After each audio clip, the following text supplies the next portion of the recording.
ওয়ালাইকুম রহমতুল্লাহি বরকাতুহু নাহমাদুহু ওয়া নুসাল্লি আলা রাসূলিল কারীম আউযু বিল্লাহি মিনাশ শাইতানির রাজিম বিসমিল্লাহির রহমানির রহিম আবু সাঈদ ইয়াকুলু কালা নবী সাল্লাল্লাহু আলাইহি ওয়াসাল্লাম লাইসা ফিমা দুনা খামসিন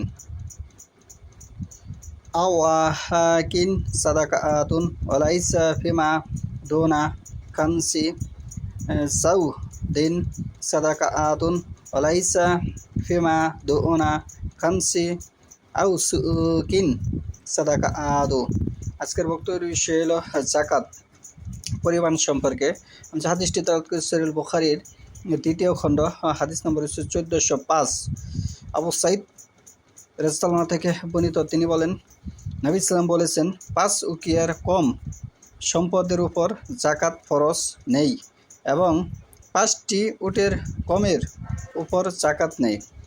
৫ ওয়াসাক এর কম উৎপন্ন দ্রব্যের উপর যাকাত নেই।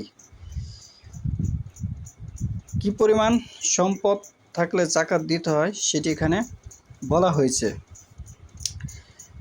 ৫ উকিয়া সমান প্রতি উকিয়া ৪০ দিরহাম হিসেবে ৫ উকিয়া সমান ২০০ দিরহাম। বর্তমান ওজন অনুযায়ী ৫৯৫ গ্রাম, ১ উকিয়া ১১৯ গ্রাম। হাদিসটি লুগাতুল ফিকহ, পৃষ্ঠা ৪৪৯।